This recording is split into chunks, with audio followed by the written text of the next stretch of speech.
Have you ever had that feeling, you're doing everything you're supposed to. You went to college, got the job, you're paying your bills on time. Mm-hmm. Checking all the boxes. Exactly. But you still feel, I don't know, stressed, constantly tied to that next paycheck. And the whole idea of retirement just feels like this distant fantasy. Like you'd have to win the lottery to actually Yeah. make it happen. Right. If that feeling of being constrained by, the normal rules of money sounds familiar, then this deep dive is definitely for you. Yeah, that exact feeling, that feeling of being trapped, is really the starting point for the book we're breaking down today. It's Rob Berger's Retire Before Mom and Dad.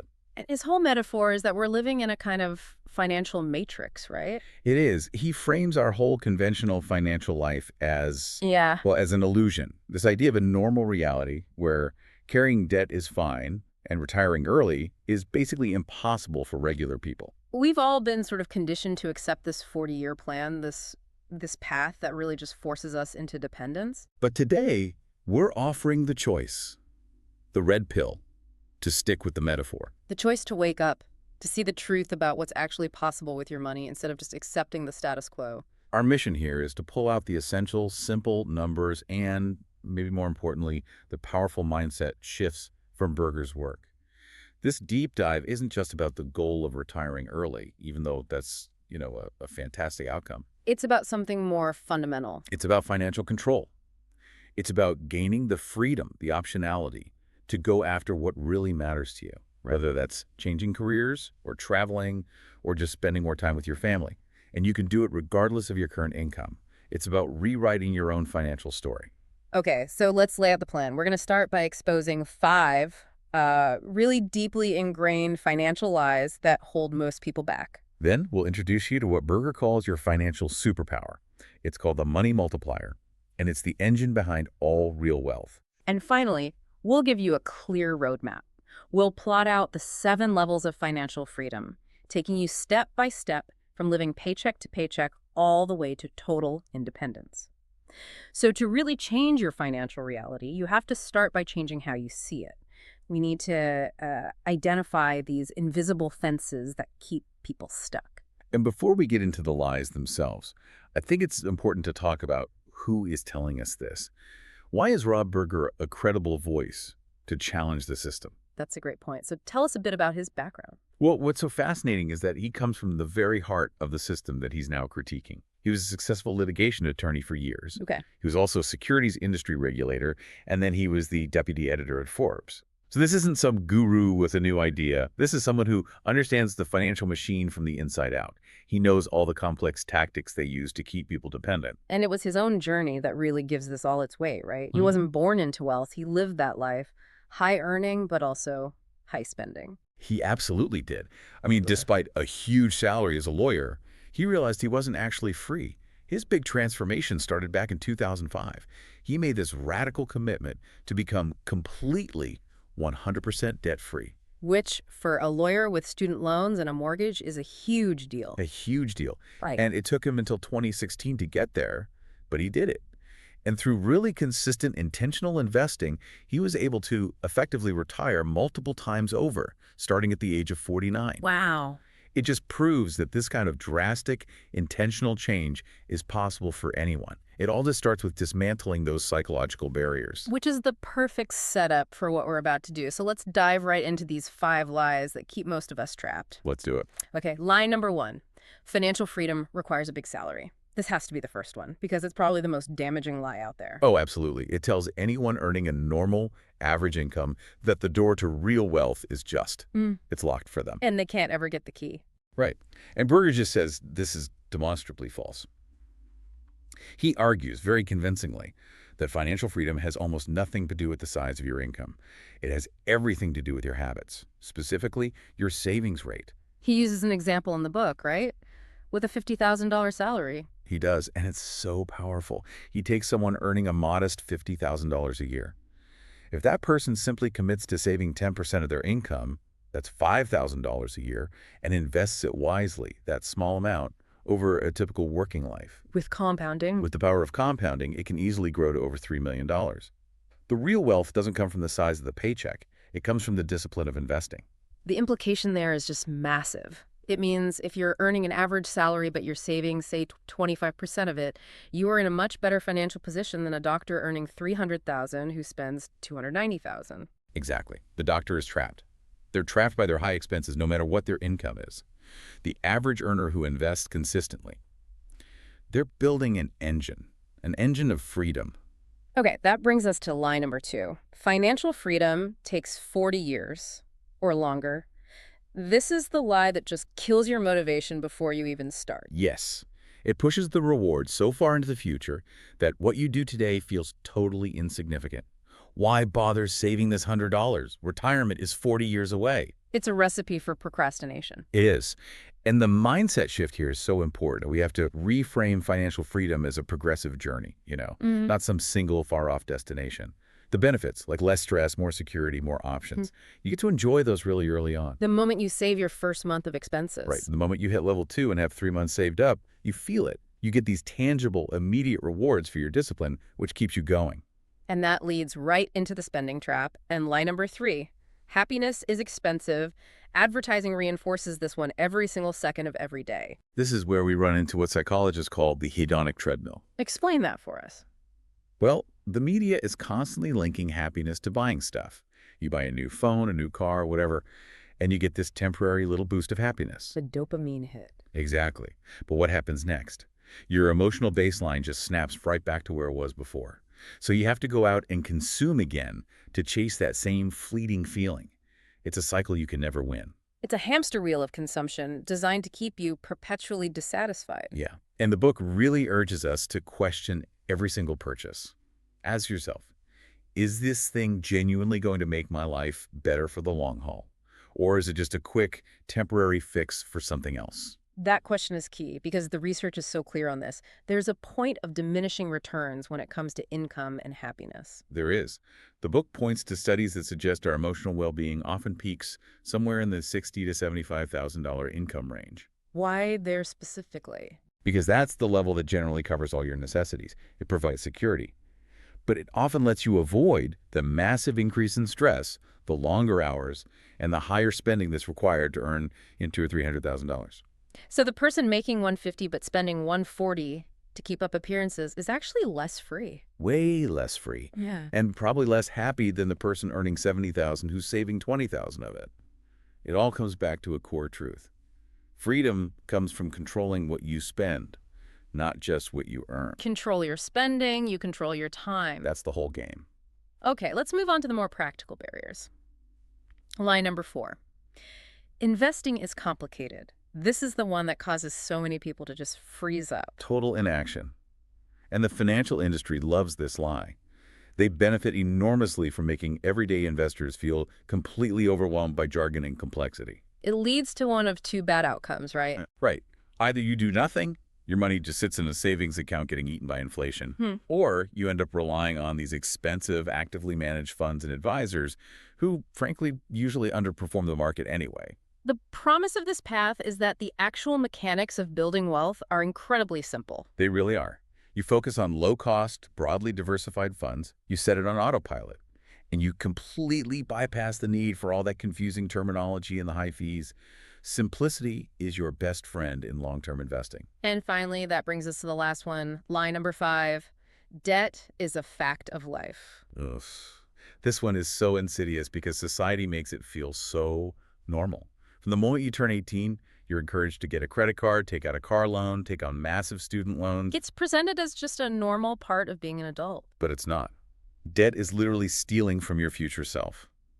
Every dollar you pay in interest is a dollar that can't be working for you. It forces you to work longer and harder just to stand still, and it pushes that goal of financial freedom further and further away. It goes back to that old Ben Franklin quote. Rather go to bed supperless than rise in debt. That wisdom seems to have gotten lost. We have to see debt for what it is, a tool of dependence. Okay, so we've taken the red pill. We know we don't need a huge salary. We know it doesn't have to take 40 years. And we know happiness isn't bought with a credit card. That's the foundation. So now let's talk about the engine, the tool that lets us actually break out of that financial matrix. Let's talk about our financial superpower, the money multiplier. This is the single most important concept in the whole plan. It's the mechanism that lets your money grow exponentially. So why? Why do so many people just completely overlook this power? I think it's because most of us are taught to think about money in only two categories. You either spend it or you save it. Right. We forget the third and most revolutionary option. Yeah. You invest it. The core idea in the book is to think of every single dollar you invest as a dedicated, nonstop employee. I like that analogy. It works 24 hours a day, it never gets sick, never takes a holiday, and crucially, its only job is to go out and hire more employees. That's compounding. So money that's just saved, sitting in a bank account earning 0.01%. That money is unemployed. Completely unemployed. It can't participate in this incredible wealth-building process at all. It's just sitting on the sidelines, losing value to inflation. Okay, so let's break this superpower down into its three core components. The three levers that we can actually control: amount, time, and return. Let's absolutely start with time, because it's the one resource you can't get more of. And it is, without a doubt, the most powerful ingredient in compounding. Delaying, even for a little while, can have these massive, irreversible consequences down the road. To really drive this home, let's use that classic financial story, the comparison between two investors, Samantha and William. It's a perfect illustration. So Samantha starts investing early. Let's say she's 25. She puts in $5,000 a year for just 10 years until she's 35. And then she stops. Completely. Never invests another dime. So a total of $50,000 invested over her whole life. Exactly. Now, William waits. He doesn't start until he's 35. But he's diligent. He invests that same $5,000 every single year until he retires at 65. So he invests for 30 years, a total of $150,000. 3 times as much as Samantha. And yet, in almost every scenario, Samantha ends up with significantly more money. Because those first 10 years gave her money an extra decade to start compounding, to start earning returns on its returns. By the time William even got started, Samantha's initial investment had probably already doubled, and the returns from that were also starting to double. Her earliest dollars were her most powerful dollars because they had the most time to work. That initial decade is just a foundation you can't build later. The book actually puts a number on this, doesn't it? The cost of delaying. It does, and it's staggering. It says that delaying your investing by just 1 year, that small act of procrastination, can cost you over $153,000 in lost compound growth over a typical working life. 1 year. Wow. The compounding machine needs time to get up to speed. Waiting a year means you miss that critical early acceleration. Okay, so time is the biggest driver. Let's look at the second lever we control, the amount. This is all about the power of consistency. Yeah, a lot of people think they need to find these huge chunks of money to invest, and if they can't, they just don't start. But here, consistency is so much more important than intensity. The data on small, consistent changes is pretty shocking. It really is. The book breaks it down. If you save just $8 less each month, that's 2 coffees, it could cost you $65,000 in your retirement fund. $65,000 for $8 a month. But on the flip side, if you find a way to save just $25 more each month, the cost of a pizza, that small change could result in an extra $139,000 by the time you retire. It really shows how every single dollar gets amplified by the money multiplier. Exactly. That's why the book uses analogies like a moving walkway at the airport. Your initial steps get you started, but then the walkway starts accelerating your journey for you. Or a snowball rolling down a hill. I start small. Very small. But the longer it rolls, that's time, and the more snow it picks up, that's the amount, the faster and bigger it gets. It just picks up this incredible momentum. Small, consistent additions are the key. All right, so that brings us to the final lever, return. This is the rate of growth, and this is where tiny differences can create massive gaps over time. You really can't overstate this. A seemingly tiny difference in your annual return, say between 8% and 9%, doesn't sound like much. Just 1%. Just 1%. But compounded over 30 or 40 years, that single percentage point can mean the difference of hundreds of thousands, sometimes millions of dollars in your final nest egg. It's why minimizing investment fees is so unbelievably critical, which we'll get to later. And to help us visualize the power of different return rates, the book introduces a really simple tool, the Rule of 72. The Rule of 72 is fantastic because it makes compounding feel real and tangible. It's simple. You just divide the number 72 by your expected annual rate of return. And that gives you the approximate number of years it will take for your money to double. So if you expect a 7.2% return, 72 divided by 7.2 is 10. your money doubles every 10 years. But if you can get a 10% return. Then 72 divided by 10 is 7.2. Your money doubles every 7.2 years. Mm. That simple rule just instantly shows you why maximizing your return rate, even by a little bit, is so powerful.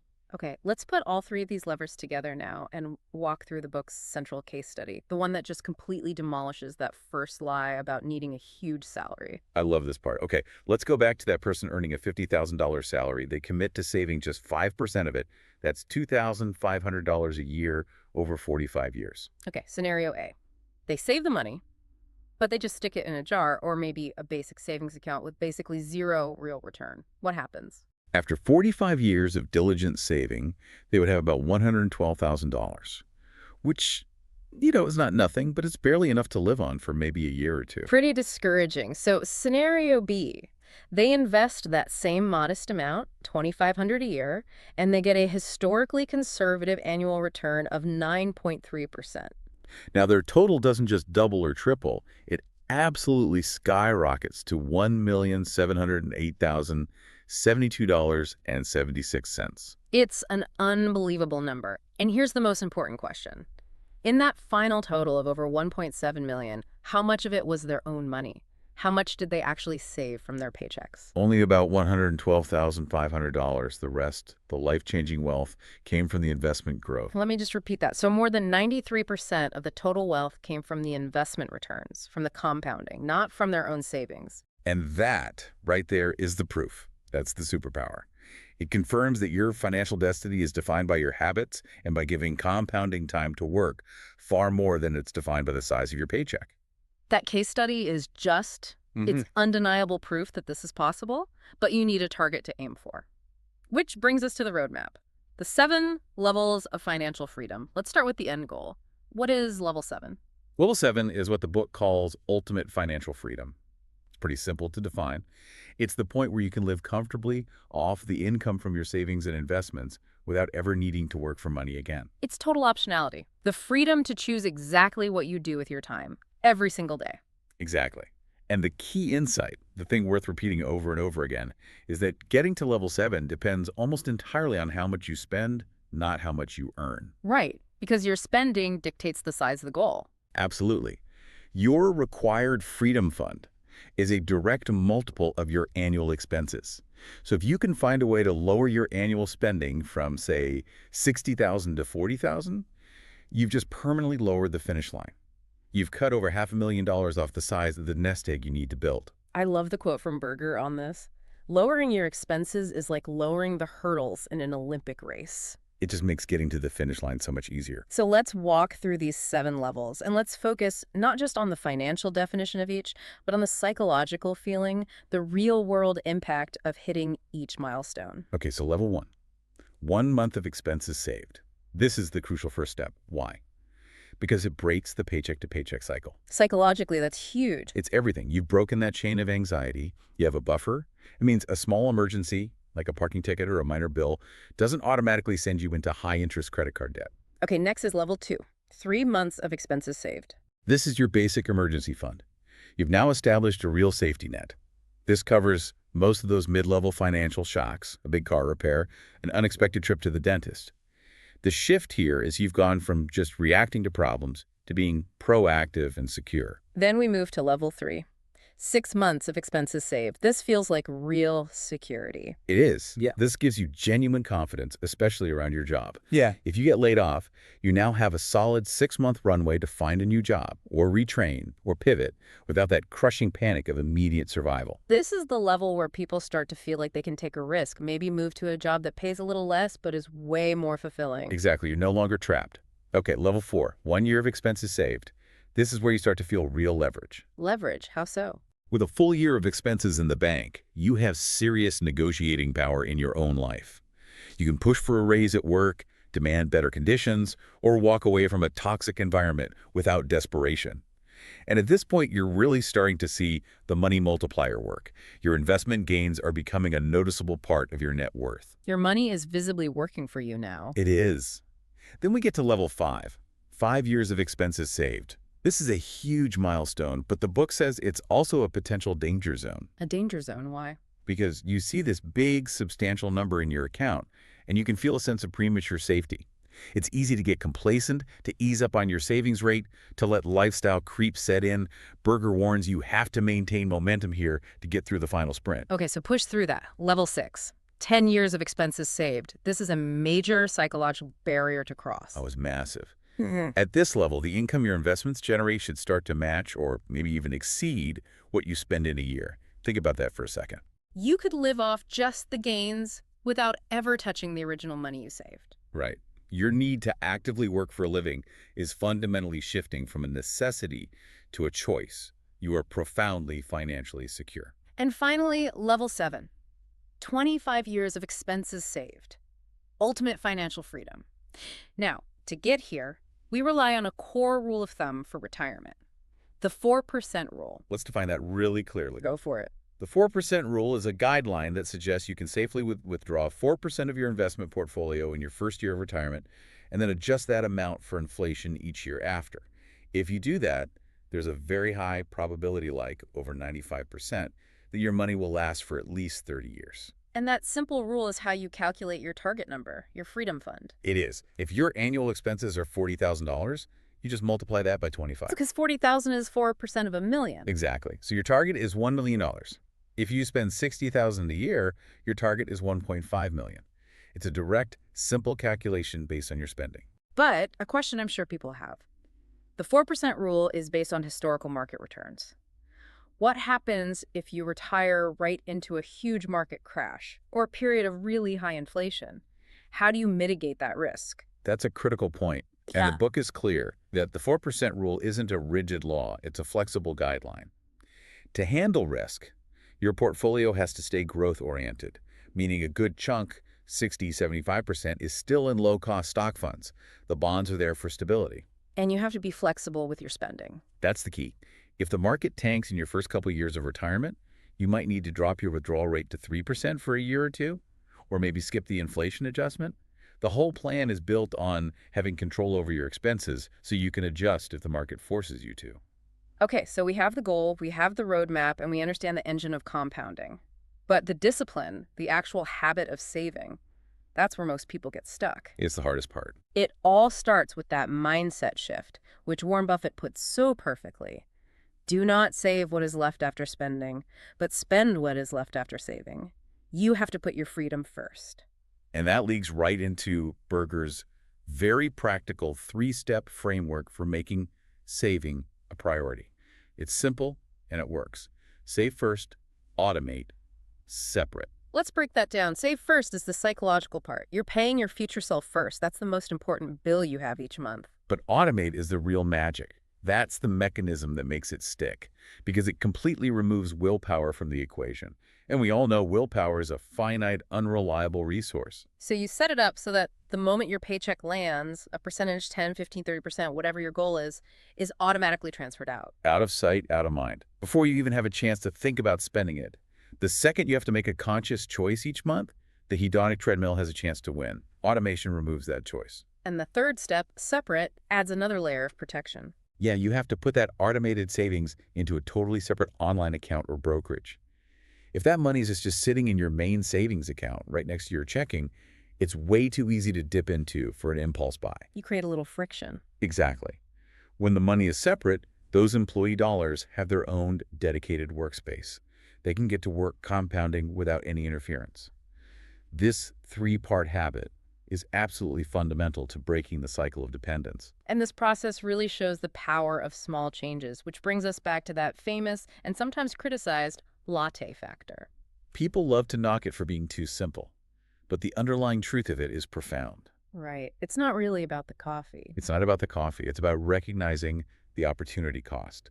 That daily $5 coffee or $12 lunch seems trivial in the moment, but that small daily amount, when redirected into your money multiplier and compounded for decades, becomes a massive sum of money. You don't need a huge salary to get results.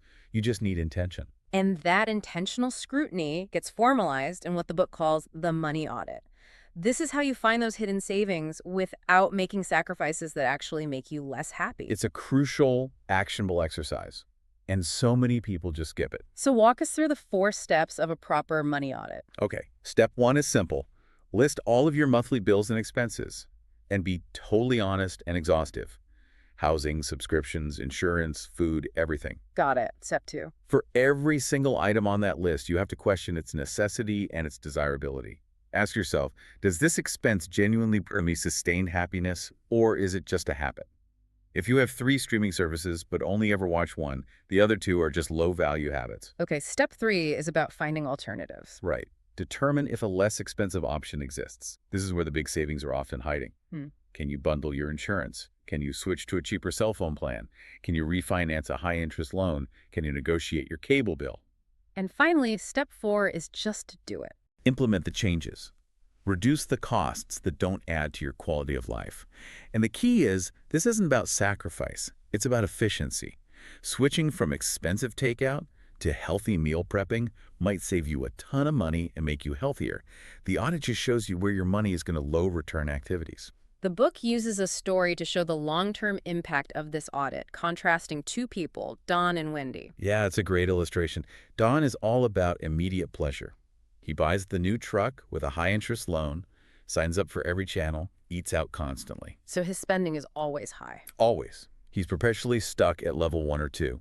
He lives with constant financial anxiety. When his truck breaks down, he has to put it on a high-interest credit card, digging himself even deeper into debt. And Wendy? Wendy prioritizes saving from day 1. She does her money audit every year. She lives below her means. She automates everything. She quickly gets to level 3 and 4 security. So when her car needs a repair, she just pays cash from her emergency fund. It's not even a stressful event. Her intentional choices lead to freedom. Don's immediate gratification leads to perpetual instability. And this is why the progress principle is so important.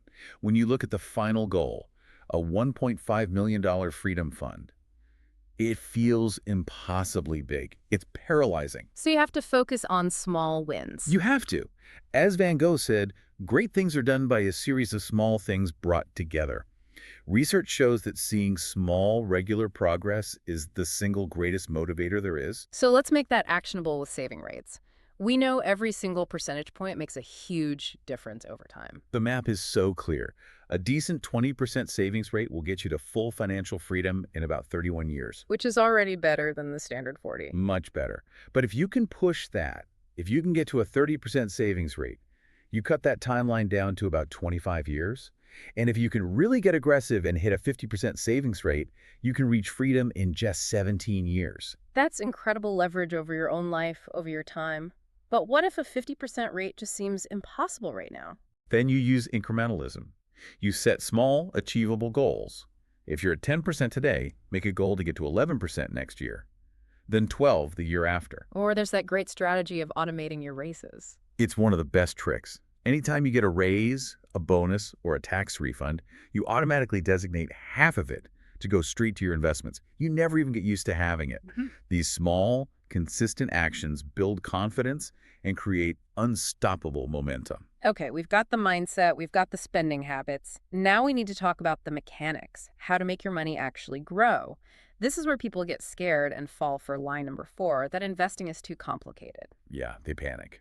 Which is why I love the lost button parable from the book. Remind us of that one. The survivors on the island have to press a button every 108 minutes. The act of pressing the button is incredibly easy. But because they don't understand why they're pressing it, they live in constant fear and eventually stop. And investing is the same. It's exactly the same. Setting up an automatic contribution to an index fund is easy. But people who don't understand the long-term purpose behind it are the ones who panic and sell everything at the bottom of a market crash, locking in their losses. Understanding the why prevents panic. So let's strip away all the jargon. Let's define the 2 basic building blocks of any portfolio. Stocks versus bonds. Simple enough? Stocks mean you own a tiny piece of a company. You're a part owner. Historically, they give you the highest returns, which you need for that long-term compounding. But they come with higher risk or volatility. Their price can swing wildly in the short term. Okay, and bonds. Bonds are basically loans. You are lending money to a government or corporation. In return, they promise to pay you regular interest and give you your original money back at the end. They generally have lower returns than stocks, but also much lower volatility. They're the stabilizer in your portfolio. And for the average person, to make this even simpler and to make sure we're diversified, not putting all our eggs in one basket, we should be using mutual funds and specifically index funds. Yes. A mutual fund just pools money from thousands of people to buy a huge variety of stocks or bonds. So you get instant diversification. Now, some of those are actively managed, where a team of people is trying to pick winners and beat the market. And they charge a lot for that. They charge a lot. Yeah. But the other kind is an index fund, and this is the key. An index fund doesn't try to beat the market. It just passively tracks a broad market index, like the S&P 500. And because of their low costs and simplicity, index funds consistently outperform the vast majority of those expensive, actively managed funds over the long run. And it all comes down to the fees, the expense ratio. That's the silent killer of your returns. It's a huge drag on your wealth. For an index fund, you should be looking for an expense ratio below 0.25%. For an active fund, maybe below 0.75%. To show you how important this is, a 1% fee versus a 0.25% fee on $500,000 portfolio can easily cost you over $200,000 in lost growth over the years. Low cost is king. Okay, so we know what to invest in low-cost index funds. Now, where do we put the money? What is the most efficient contribution strategy for our retirement accounts? The book lays out a very clear 4-step priority list Yeah. to maximize your tax advantages and any free money you can get. Step 1. Contribute enough to your 401k to get the full employer match. This is non-negotiable. It is free money. If your company matches 50 cents on the dollar up to 6%, that is a guaranteed 50% return on your investment. Nothing can beat that. Capture the match, always. Okay, step 2. Max out your IRA or individual retirement account.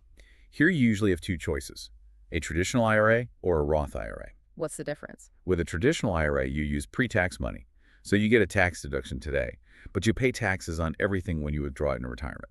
With a Roth IRA, you use after-tax money, so there's no deduction now, but all of your growth and all of your withdrawals in retirement are 100% tax-free. And the choice really comes down to where you think your tax bracket will be in the future. Correct.